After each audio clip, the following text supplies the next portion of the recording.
নাটকীয় অভিযানের আড়ালে লুকিয়ে ছিল ভিন্ন এক বাস্তবতা। ভেনেজুয়েলার প্রেসিডেন্ট নিকোলাস মাদুরোকে আটক করতে যুক্তরাষ্ট্রের অভিযানের কয়েক মাস আগেই দেশটির প্রভাবশালী স্বরাষ্ট্রমন্ত্রী দিওসদাদো কাবেলোর সঙ্গে গোপন যোগাযোগ শুরু করেছিল ওয়াশিংটন। অভিযানের পরও সেই যোগাযোগ অব্যাহত রাখা হয়েছে। বার্তা সংস্থা রয়টার্সের এক প্রতিবেদনে এমন তথ্য সামনে আসায় আন্তর্জাতিক অঙ্গনে নতুন করে আলোচনার জন্ম দিয়েছে।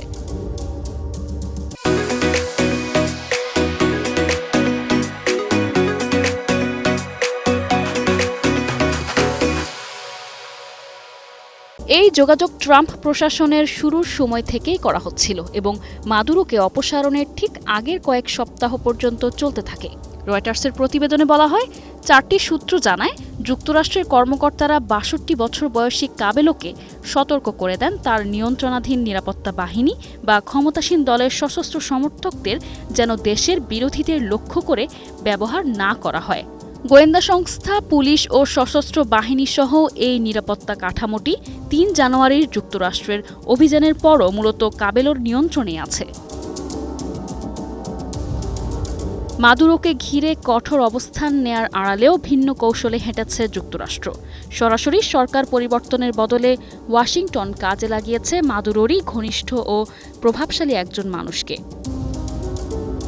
ভেনেজুয়েলার দ্বিতীয় সর্বাধিক ক্ষমতাধর ব্যক্তি হিসেবে পরিচিত দিওসদাদো কাবেলো, যিনি দীর্ঘদিন মাদুরোর বিশ্বস্ত অনুগত ও দমনপীড়নের প্রধান বাস্তবায়নকারী ছিলেন, তাকেই নীরবে যোগাযোগের সেতু হিসেবে ব্যবহার করেছে যুক্তরাষ্ট্র। সাবেক একজন সামরিক কর্মকর্তা হিসেবে কাবেলো দেশের সামরিক ও বেসামরিক কাউন্টার ইন্টেলিজেন্স সংস্থাগুলোর ওপর ব্যাপক প্রভাব খাটিয়েছেন, যেগুলো দেশের ভেতরে ব্যাপক নজরদারি ও গুপ্তচর বৃত্তি পরিচালনা করে। একই সঙ্গে তিনি সরকারপন্থী মিলিশিয়াদের সঙ্গে ঘনিষ্ঠভাবে যুক্ত ছিলেন, বিশেষ করে কালেক্টিভোস নামের মোটরসাইকেলে চলাচলকারী সশস্ত্র বেসামরিক গোষ্ঠীর সঙ্গে, যাদের বহুবার বিক্ষোভকারীদের ওপর হামলায় ব্যবহার করা হয়েছে। রয়টার্সের প্রতিবেদনে বলা হয়, যুক্তরাষ্ট্র যে মাদক পাচার সংক্রান্ত অভিযোগপত্রকে মাদুরোকে গ্রেপ্তারের যুক্তি হিসেবে ব্যবহার করেছিল, সেই একই অভিযোগপত্রে কাবেলোর নামও রয়েছে। তবে অভিযানের সময় কাবেলোকে আটক করা হয়নি।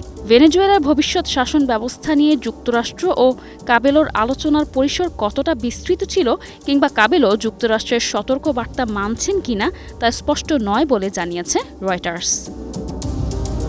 সবশেষে যা স্পষ্ট হয়ে ওঠে তা হল, নীতির ভাষা আর বাস্তব রাজনীতির হিসাব এক নয়।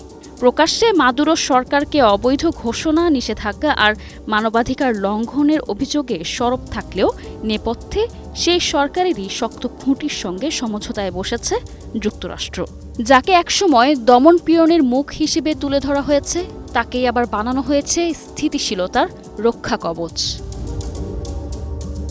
নিশা আলম, নিউজ ডেস্ক, 21 টেলিভিশন।